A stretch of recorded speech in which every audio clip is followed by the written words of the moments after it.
Thanks for tuning in to Bourbon Drop. I'm your host, Myron. Today, we've got one of the new releases from Barrell. This is the Ice Wine Finish bottle. Thanks to the good folks over at Barrell. Shout out to Mia. They provided me with this bottle. I can't wait to get it to you guys. Let's get it. Bottle drop, bottle drop, bottle drop.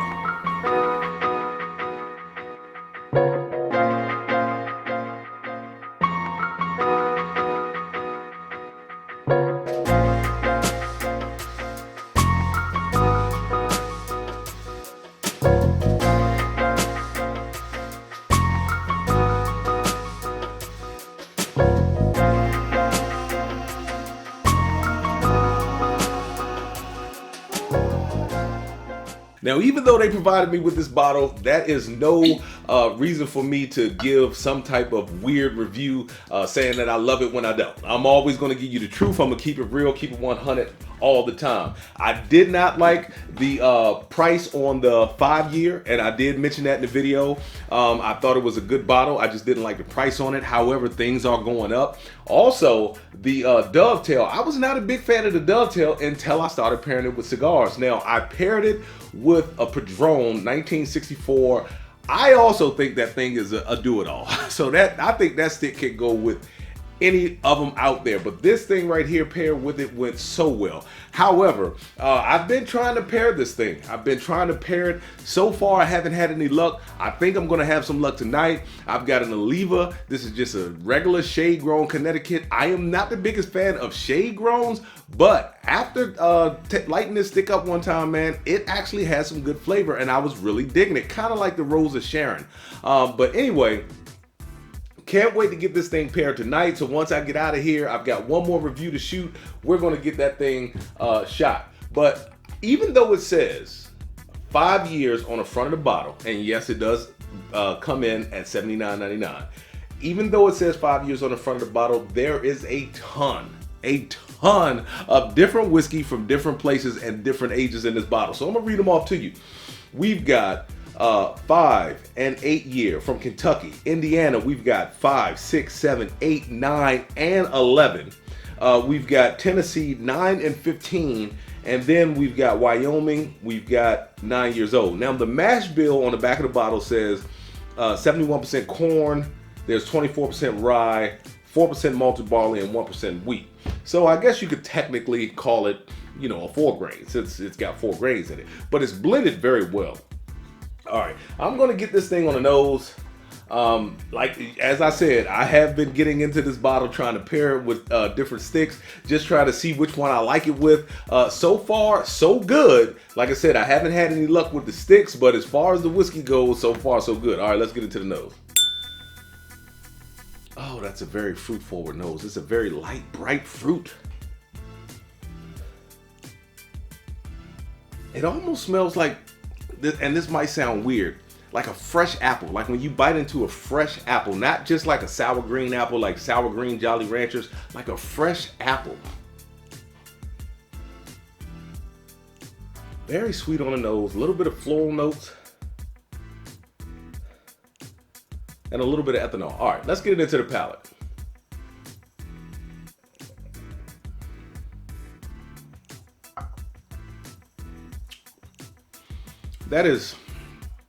It's light on the palate, good mouthfeel.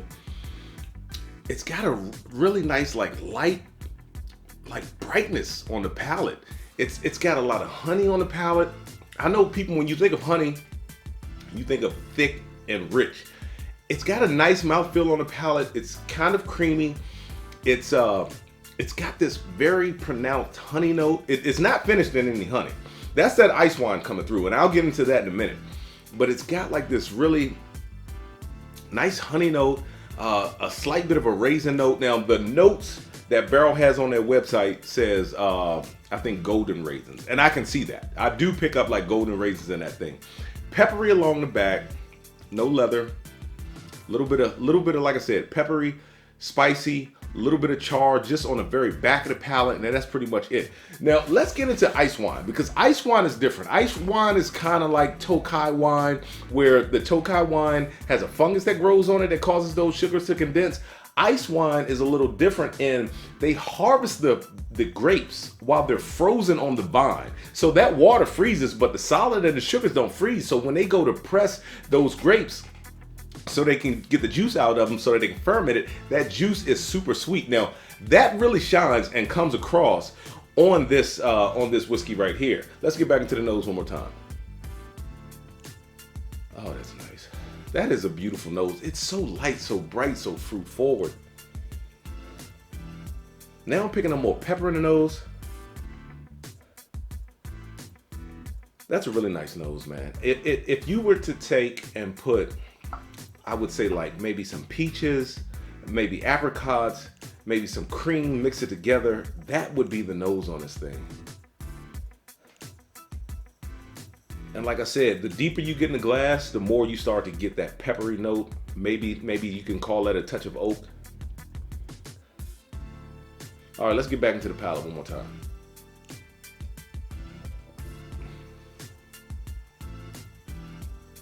That is super sweet. See, I think that's where I was making my mistake. You guys know me. I like my darker wrappers. I like my Maduros. I think I was trying to pair this with a darker wrapper. I think that this Connecticut shade is going to do very well. This is so light and so bright on the palate. Like I said, very good mouthfeel.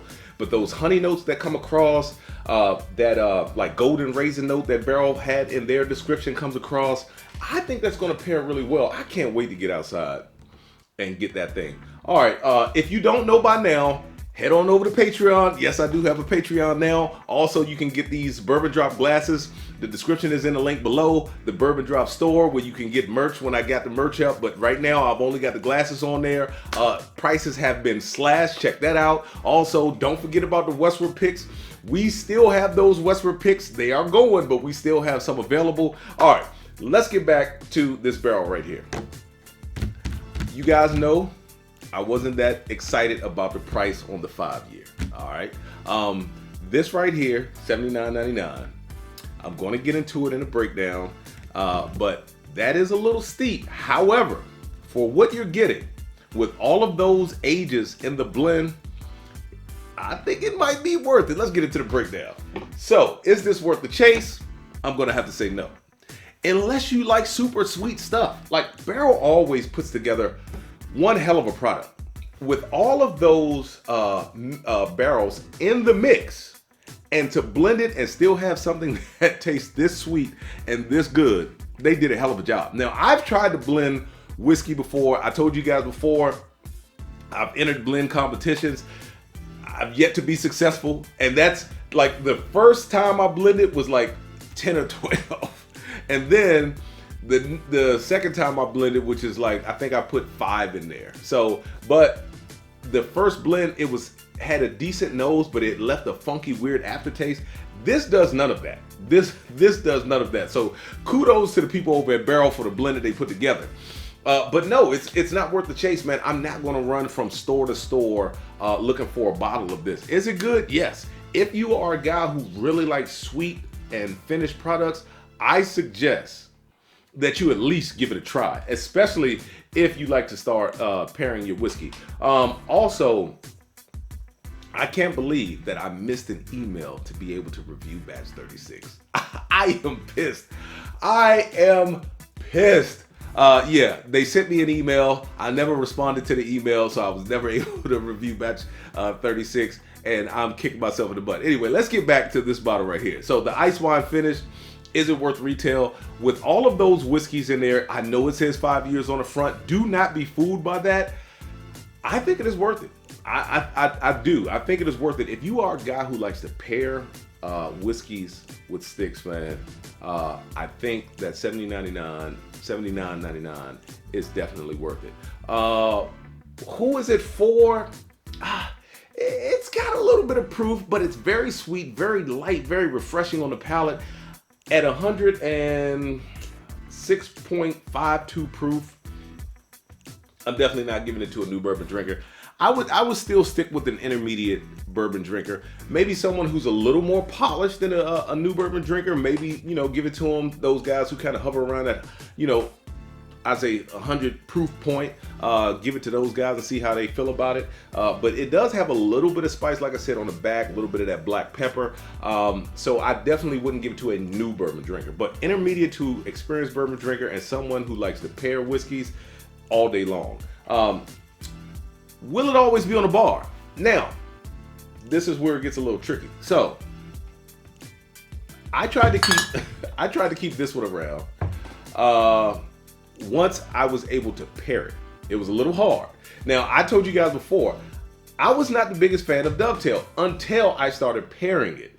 Then it started to go. So I don't know if I find that this thing right here pairs really well with this Connecticut tonight, which I am expecting it to, it might have a hard time staying on the bar.